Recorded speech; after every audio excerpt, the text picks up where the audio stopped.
قل سبحان ربی هل کنت الا بشر رسولا، آپ صلی اللہ علیہ وآلہ وسلم فرما دیجئے میرا رب پاک ہے، میں تو ایک انسان ہوں جسے رسول۔ الحمدللہ وحدہ لا شریک لہ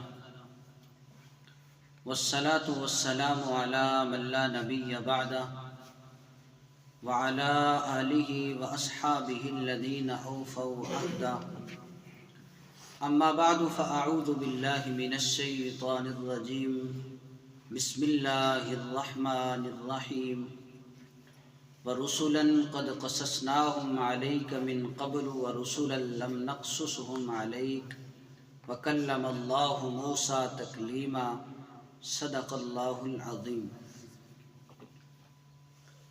میرے انتہائی واجب الاحترام، قابل صد تعظیم و تکریم طلباء اعظام، رسولوں پر ایمان سے متعلق ہماری گفتگو چل رہی تھی۔ آج اسی سبق سے متعلق فقط 3 فوائد آپ کی توجہ کی نظر کروں گا۔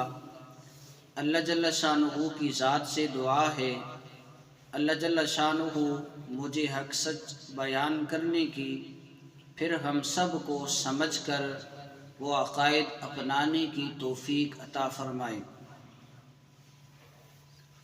پہلا فائدہ یہ ہے کہ ہمیں نبی اور رسول میں فرق معلوم ہونا چاہیے۔ رسول کسے کہتے ہیں، نبی کسے کہتے ہیں، یہ فرق ہمیں معلوم ہونا چاہیے۔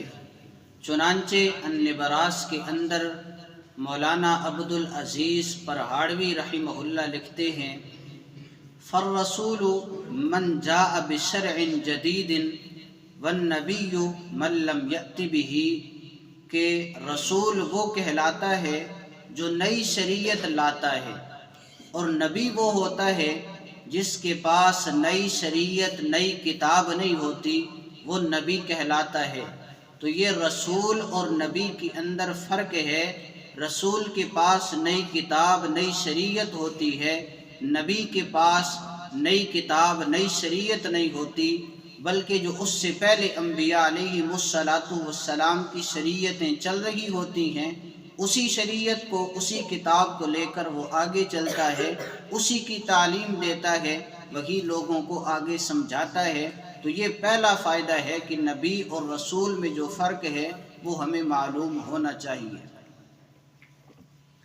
دوسرا فائدہ یہ ہے، انبیاء علیہ السلام کی تعداد کتنی ہے؟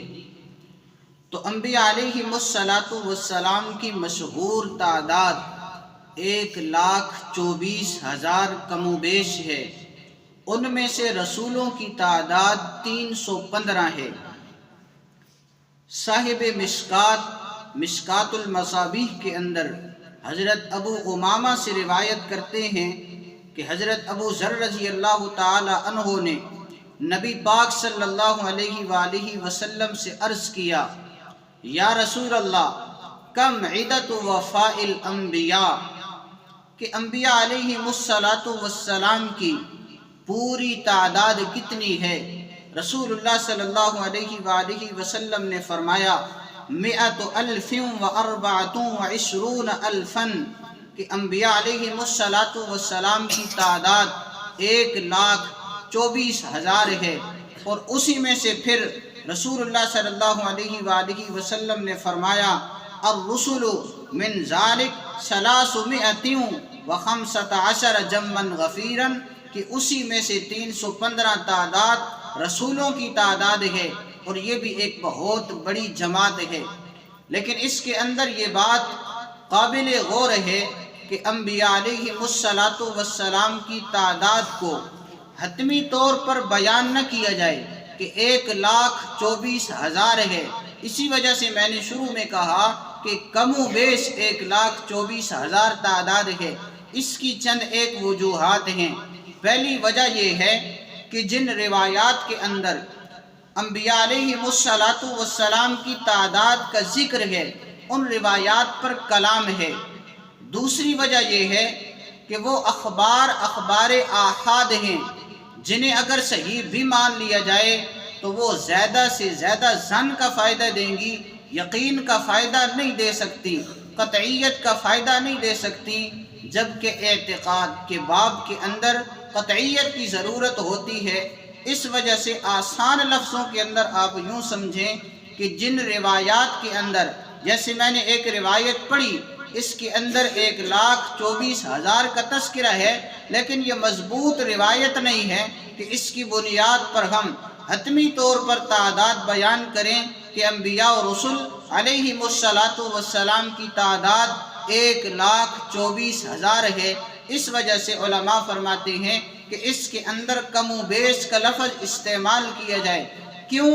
رسول اللہ صلی اللہ علیہ وآلہ وسلم کو تمام انبیاء علیہم السلام کے حالات، واقعات، قصص نہیں سنائے گئے۔ اللہ جل شانہ قرآن کریم کے اندر ارشاد فرماتے ہیں وَرُسُلًا قَدْ قَصَصْنَاهُمْ عَلَيْكَ مِن قَبْلُ وَرُسُلًا لَمْ نَقْصُصْهُمْ عَلَيْكَ وَكَلَّمَ اللَّهُ مُوسَىٰ تَكْلِيمًا۔ کئی رسول ایسے ہیں، ان کے حالات، ان کے واقعات، ان کے قصص ہم نے آپ کے سامنے بیان کر دیے، لیکن کئی ایک رسول ایسے ہیں ان کے قصص ہم نے آپ کے سامنے بیان نہیں کیے۔ اور موسیٰ علیہ السلام اللہ سے براہ راست باتیں کیا کرتے تھے، اس وجہ سے موسیٰ علیہ السلام کو کلیم اللہ کہا جاتا ہے کہ یہ اللہ سے کلام کرتے تھے۔ اس کے اندر بتایا گیا کہ تمام انبیاء علیہم السلام کے حالات و واقعات حضور صلی اللہ علیہ وآلہ وسلم کو بتائے نہیں گئے۔ اس وجہ سے اگر ہم حتمی طور پر کہیں گے 1,24,000، ایسے نہ ہو کہ اس کے علاوہ بھی انبیاء ہوں، ہم نے انہیں انبیاء کی فہرست میں سے نکال دیا ہے، اور اسی طرح ہو سکتا ہے کہ اس سے کم تعداد ہو اور ہم نے غیر انبیاء کو انبیاء کی فہرست میں شامل کر دیا ہو، تو یہ عقیدہ پھر درست نہیں رہے گا۔ اس وجہ سے علماء کہتے ہیں کہ انبیاء علیہم السلام کی تعداد کم و بیش 1,24,000 ہے۔ تیسرا فائدہ، انبیاء علیہم السلام کی ذات بشر ہوتی ہے، صفت نور ہوتی ہے۔ ذات کے اعتبار سے بشر ہوتے ہیں، صفات کے اعتبار سے نور ہوتے ہیں۔ قرآن و حدیث کے اندر جہاں پر انبیاء علیہم السلام کو بشر اور انسان کہا گیا ہے، وہاں مراد ذات نبوت ہوتی ہے، اور جہاں پر قرآن و حدیث کے اندر انبیاء علیہم السلام کو نور کہا گیا ہے، وہاں مراد صفت نبوت ہوتی ہے۔ اللہ جل شانہ قرآن کریم کے اندر ارشاد فرماتے ہیں، سورہ بنی اسرائیل ہے، قل سبحان ربی هل كنت الا بشر رسولا۔ آپ صلی اللہ علیہ وآلہ وسلم فرما دیجئے میرا رب پاک ہے، میں تو ایک انسان ہوں جسے رسول بنا کر بھیجا گیا ہے۔ اس کے اندر حضور صلی اللہ علیہ وآلہ وسلم کو بشر کہا گیا ہے۔ سورہ بنی اسرائیل کی آیت مبارکہ ہے، اسی طرح سورۃ الکہف کی آیت مبارکہ اٹھائیں، اس کے اندر حضور صلی اللہ علیہ وآلہ وسلم سے یہ بات کہلوائی گئی، قل انما انا بشر مثلکم یوحی الی انما الہکم الہ واحد۔ اے نبی صلی اللہ علیہ وآلہ وسلم فرما دیجئے کہ میں تمہاری طرح انسان ہوں۔ اس آیت مبارکہ کے اندر بھی بشر کے لفظ مذکور ہیں۔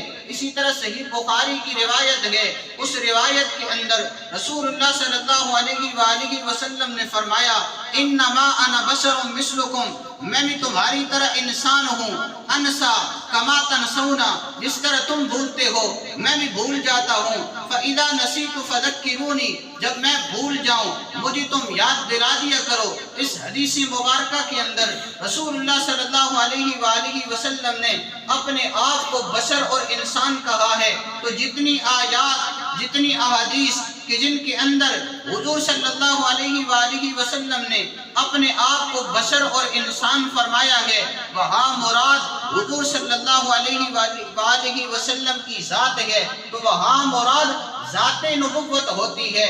صفت نبوت نہیں ہوتی۔ اور چند ایک آیات اگر اور اٹھائیں جن کے اندر حضور صلی اللہ علیہ وآلہ وسلم کو نور کہا گیا، اللہ جل شانہ قرآن کریم کے اندر سورہ مائدہ میں ارشاد فرماتے ہیں قد جاءکم من اللہ نور و کتاب مبین۔ اس آیت مبارکہ کے اندر حضور صلی اللہ علیہ وآلہ وسلم کو نور کہا گیا۔ اسی طرح سورۃ الاحزاب کے اندر وداعیا الی اللہ باذنہ وسراجا منیرا، حضور صلی اللہ علیہ وآلہ وسلم کو چمکنے والا آفتاب کہا گیا۔ تو جن احادیث کے اندر، جن آیات کے اندر حضور صلی اللہ علیہ وآلہ وسلم کو بشر کہا گیا ہے، وہاں پر مراد ذات نبوت ہے، اور جہاں پر آیات کے اندر، احادیث کے اندر حضور صلی اللہ علیہ وآلہ وسلم کو نور کہا گیا، وہاں مراد صفت نبوت ہے۔ میرے پیر و مرشد متکلم اسلام حضرت مولانا محمد الیاس گھمن صاحب حفظہ اللہ فرماتے ہیں کہ اگر پوری آیات پڑھی جائیں، پوری آیات سمجھی جائیں، تمام احادیث کو سامنے رکھا جائے، عقیدہ پورا بنتا ہے۔ لیکن اگر احادیث کو چھوڑ دیا جائے، کچھ حدیثوں کو لیا جائے، کچھ حدیثوں کو چھوڑ دیا جائے، کچھ آیات کو لیا جائے، کچھ آیات کو چھوڑ دیا جائے، عقیدہ ادھورا بنتا ہے۔ اس وجہ سے ہم اہل سنت والجماعت احناف دیوبند والے تمام آیات کو لیتے ہیں، تمام احادیث کو لیتے ہیں۔